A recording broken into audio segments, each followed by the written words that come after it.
Susungaw to tol.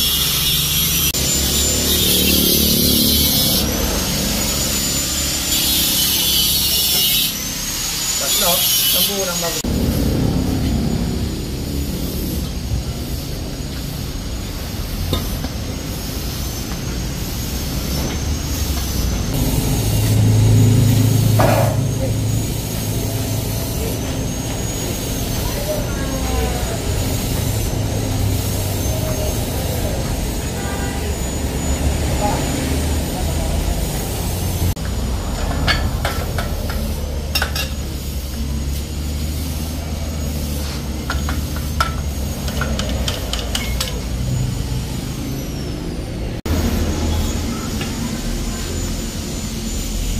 Ito anong sukat nito tol? Uno lang to? Ito? Uno lang to?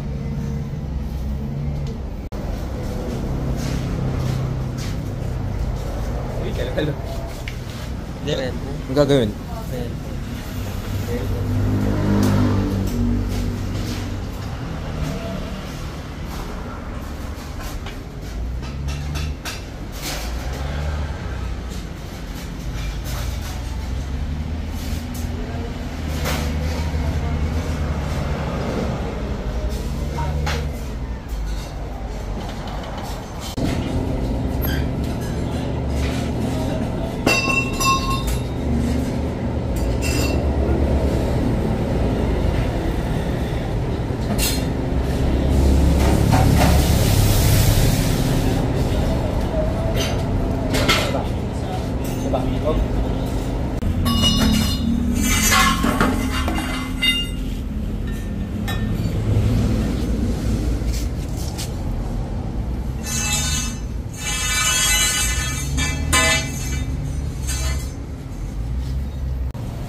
Ano yung sinasabi mo tol?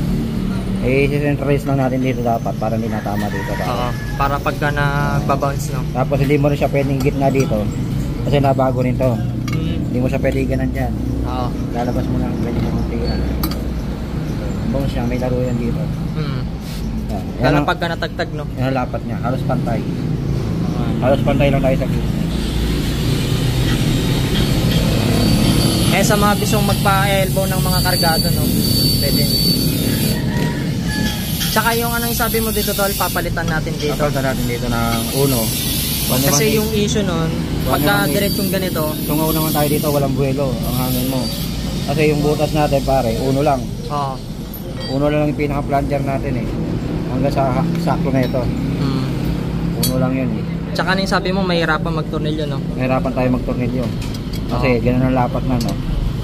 Ito yung tornilyo mo, tornilyohan. Mahirapan ka tatama dyan sa kano. Ayan na yung pasok nito. Ayan, makikita mo dyan. Oo nga no, ayun no. Hirap ka na magtornilyo pagka ganyan. Mamumurit ka dyan magtornilyo na eh. Gagawin lang natin ang ulo.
Ito, naputol na.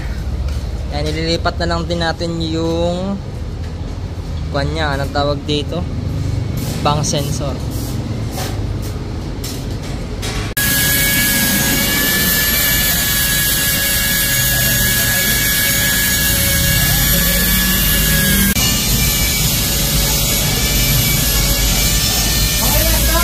Sabi na ako isa, inangat pa natin ito, di ba? Oo. No? Inangat pa natin gano'n, binago ko ito, alam ko eh.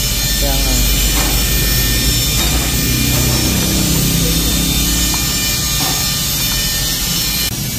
Ay, lalaking dyan. Mag-oversize, no? Mag-override tayo na konti. Pagka nakakarga sila tas naka-extension, pwede rito, no? Para hindi na mag-2832 yung tubo. Para diretsyon eh. Eh, naka-stock engine support. So, kailangan ganito talaga, no? Kung gusto nila, ipapadaan dito para hindi mahirapan magtanggal nung nut, ne? Ganun na ang mangyayari, no?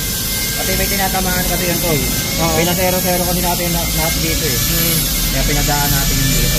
Kaya yung mga nakakarga tapos stock engine support, ganito ang mangyayari, ne? Pagka gusto nilang magpa-relvo na ganyan. So ito may i-adjust ulit na konti doon. So hindi siya minamadaling gawin kasi kailangan pulido yung pagkakagawa. Kahit na gumugol ng ilang oras, kailangan talaga pulido para walang tatamaan pagka nalulubak tayo. Yan. Ayoko kasi magpalit ng engine support. Kaya ganito yung mangyayari mga ka-alpha, mga ka-mapler. Ayan, shoutout kay Idol Mix.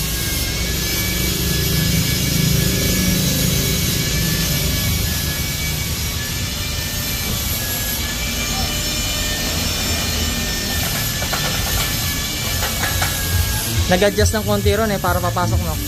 Yeah, para umangat tayo ng konti. Para umangat ng konti.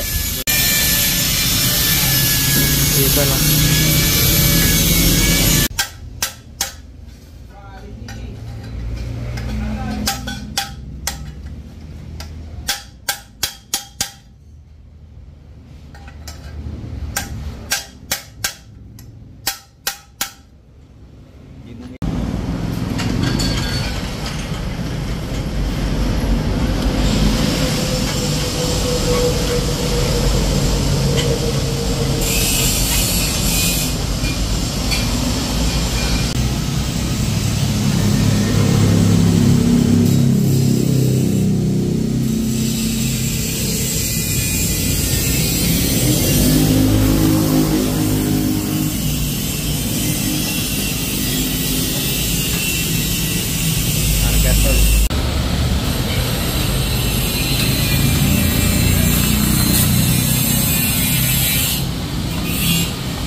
Wala ka. Yan. Hindi nakalabas pa kasi tingin yan. Ganyan lang.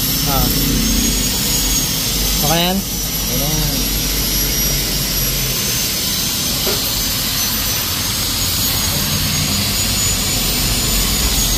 Ito na lang ano.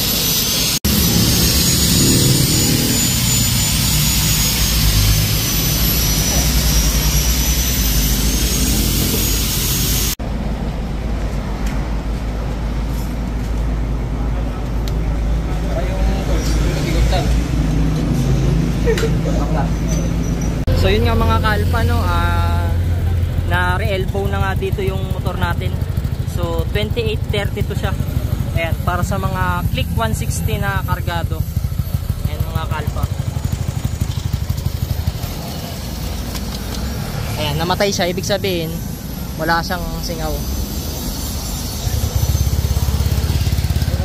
Panalo.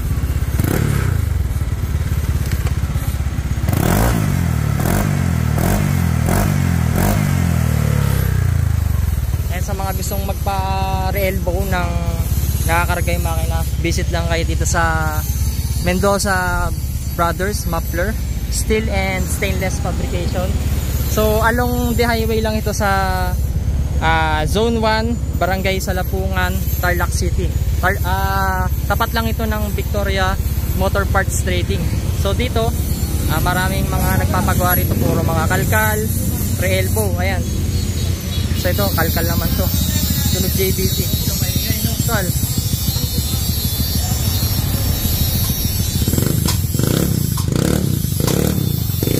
Ito naman, sunog ati to. Ito, kalkal din to. So yun mga kaalpa. Ayan, stainless to yung ginamit dito. Visit na lang kayo dito sa Salapungan, Tarlac City. Pagka gusto ninyong magpa-re-elbow ng mga motor ninyong kargado, kaya magpakalkal. Ito lang ang issue kapag magpapa-re-elbow kayo ng Mas malaki. 28 to 32, no? Medyo may hirapan lang kayong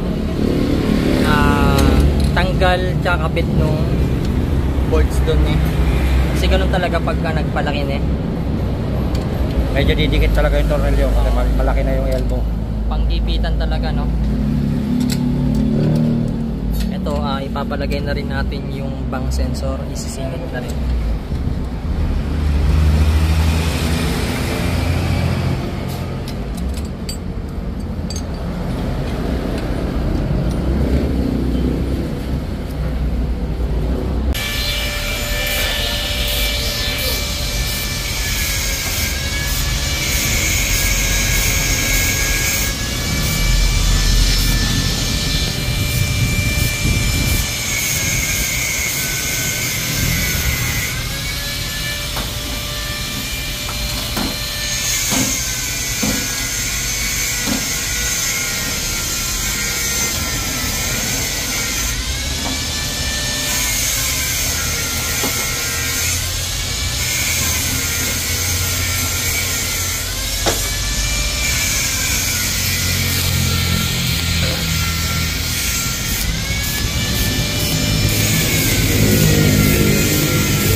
So yun nga mga kalpa, mga kamapler, no?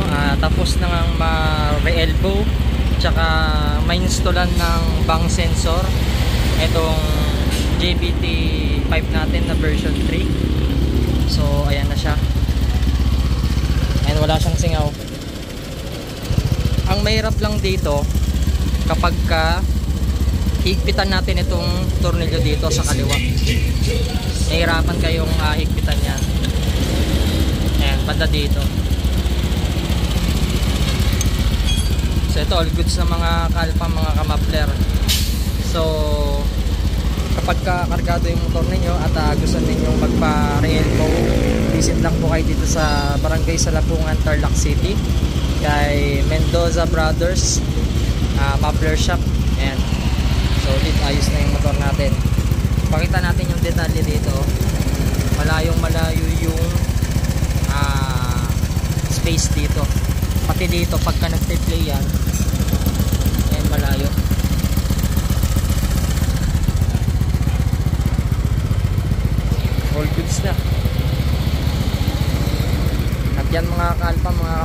Sana nag-enjoy kayo sa vlog natin. At huwag nyo sana kakalimutan na mag-subscribe sa channel natin and i-click yung notification bell para sa tuwing nag-upload tayo ay lagi kayong ma-notify at lagi kayong updated. And thanks for watching. I know gold is not enough.